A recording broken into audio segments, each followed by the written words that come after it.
তিনি সবসময় সংবিধান নিয়ে কথা বলে, গাইড দিচ্ছে, সেজন্য তারা সন্ত্রাস চালাচ্ছে। গাজীপাড়ায় রক্তদান শিবির হবে আগামীকাল। আবার ব্যাঁওতা এক নম্বর অঞ্চলের রক্তদান শিবির। ভাঙড়ে একের পর এক রক্তদান শিবিরে ভাঙড়ের মানুষ আইএসএফ কর্মীরা রেকর্ড করছেন। এবারেও দেখতে পাচ্ছি আমরা ব্যাঁওতা 1 নম্বর অঞ্চলে রক্তদান শিবির।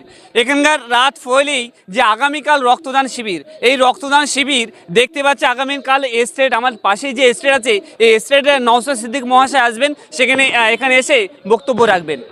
এর পাশেই রক্তদান শিবির, যারা রক্তদাতা তারা রক্ত দেবেন, সেই দান শিবির নিয়ে এই রক্তদান শিবির নিয়ে এই ব্যাঁওতা 1 নম্বর অঞ্চলের মানুষজন, আইএসএফের কর্মীরা তারা কি বার্তা দেয়, সেই বার্তা সম্প্রচার সরাসরি আমি শোনাবো।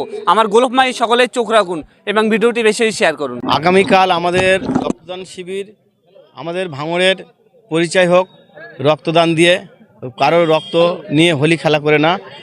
এই আমাদের ভাঙড় বিধানসভার ব্যাঁওতা 1 নম্বর অঞ্চলে আগামীকালকে এই গাজীপাড়ায় রক্তদান শিবির হবে। সকলের কাছে অনুরোধ, সবাই এসে যারা রক্ত দিতে ইচ্ছুক তারা দিয়ে যাবেন।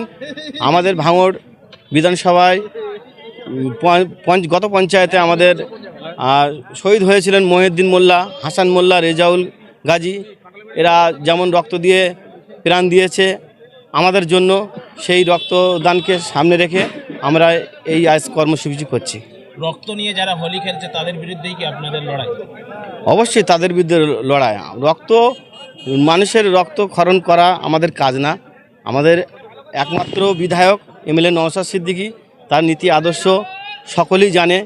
তিনি মানুষের সবসময় ভালো কাজ কর্মর দিক দিয়ে তুলে ধরার জন্য সাধারণ মানুষের পাশে থাকতে বলেছে। আমরা সেইভাবে মানুষের, গরিব মানুষ, সবাই অসহায়দের মানুষের পাশে থেকে ভালো কাজ করি সবসময়।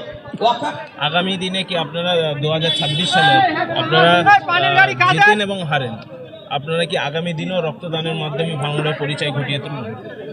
আমরা হারি আর জিতি এরকম কোনো ব্যাপার না। আমরা ভাঙড়ে এমন একটা মাটি, এটা শক্ত মাটি, এখানে যত নটোরিয়াস ক্রিমিনাল বলুক, যেই আসুক আমরা জিতে দেখাবো এবং জিতবই, এবং জিতে আমরা মানুষের পাশে আছি এবং থাকবো। ব্যাঁওতা 1 তৃণমূলের বলা হতো শক্ত ঘাঁটি, আজ কিন্তু সেই শক্ত ঘাঁটিতেই আইএসএফের রক্তদান শিবির হচ্ছে। ব্যাঁওতা 1 তৃণমূলের শক্ত ঘাঁটি না, নটোরিয়াস ক্রিমিনালরা বোম বন্দুকে শক্ত ঘাঁটি করে রেখেছিল। আমরা সেই আঁতুরঘরকে ছিন্ন বিচ্ছিন্ন করে দেব আগামী বিধানসভা গণতান্ত্রিক মাধ্যমে। এখানে তৃণমূলের কোনো শক্ত ঘাঁটি নেই, তৃণমূল বলে কিছু নেই। কিছু কুখ্যাত সন্ত্রাসবাদীরা আছে এবং কিছু পুলিশ তাদের সাপোর্ট করছে, গাইড দিচ্ছে, সেজন্য তারা সন্ত্রাস চালাচ্ছে। এই সন্ত্রাসের আঁতুরঘর আমরা আগামী বিধানসভায় ব্যালটের মাধ্যমে বুঝিয়ে দেব। আপনারা মিটিং মিছিল না করে আপনারা কেন রক্তদান শিবির করছেন? আমরা মানুষের অন্তরে ঢুকতে চাই। আমরা এরকম ছোট ছোট ভালো সামাজিক কাজ দিয়ে মানুষের মনকে জয় করতে চাই। আমরা কোনো কুকর্মের কাজের সঙ্গে লিপ্ত না। ওদের মতো চুরি, তোলাবাজি, কয়লা চুরি, ডাকাতি, এই নতুন করে ফাইল চুরি, আমরা এই চুরির বিরুদ্ধে, এই চোরকে ধরার জন্য আমরা আজকের পথে নেমেছি। চোর আমরা 26-এ তাড়াবই বিধানসভায়। হাতিশালায় আপনাকে দেখা গিয়েছিল সংবিধান বিতরণ করতে, কেন আপনার মনে হলো যে আপনি কম্বল দিতে পারতেন বা অন্য কিছু দিতে পারতেন, কেন আপনি সংবিধান ভাঙড়ের মানুষের হাতে তুলে দিলেন? আমাদের এমএলএ নওশাদ সিদ্দিকী এমন একজন ব্যক্তি, তিনি সবসময় সংবিধান নিয়ে কথা বলে, সংবিধান বহির্ভূত কোনো কথাবার্তা বলে না। সেজন্য আমরা চাই সংবিধানের হয়ে, সংবিধানের বা নওশাদ সিদ্দিকীর নীতি আদর্শ মেনে আমরা সেই সংবিধানকে মানুষের কাছে দিচ্ছি, যে সংবিধান মানুষ পড়ুক, সংবিধানে কি লেখা আছে। যেমন বিজেপি সংবিধান বিরোধী কার্যকলাপ করে, তৃণমূল সংবিধান বিরোধী কার্যকলাপ করে, আমরা সেই সংবিধানকে মান্যতা দিয়ে আমরা সেই গাইডলাইন মেনেই চলি। একদম অভিনব যে আপনারা পশ্চিমবাংলায় প্রথম বললেও চলে যে একদম সংবিধান আপনারা বিতরণ করেন। কি এমন মনে হলো যে আপনি সংবিধান বিতরণ করলেন?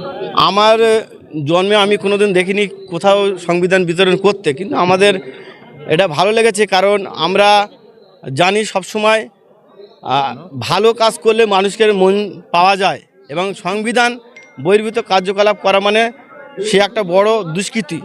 তা আমরা সেই দুষ্কৃতি না, আমরা মানুষের মনে জায়গা করে নিয়েছি। এই সংবিধান বলুন, বই, খাতা, পেন, আমরা সামাজিক ভালো ভালো কাজ করে আজকের আমরা মানুষের পাশে আছি বলে আজকের এই সন্ত্রাসের আঁতুড়ঘরকে আমরা চূর্ণ বিচূর্ণ করতে পেরেছি। একটা রাজনৈতিক প্রশ্ন, একদম ছোট্ট, রাজনৈতিকভাবে লড়াই করতে কেমন লাগছে? রাজনৈতিকভাবে লড়াই করতে ভালো লাগছে, কারণ মানুষ আমাদের পাশে আছে। কিছু দুষ্কৃতী এবং পুলিশ নিয়ে রাজনীতি ওরা করছে, মানুষ যেদিকে সেদিকেই আমরা, আর মানুষের ভালোবাসায় আমরা আজকে এখানে দাঁড়িয়ে আছি, আমাদের অবশ্যই ভালো লাগছে। ধন্যবাদ। আপনার নাম? আমার নাম বাবলু মোল্লা, বেহাতা 2 নম্বর অঞ্চলের অঞ্চল নেতৃত্ব।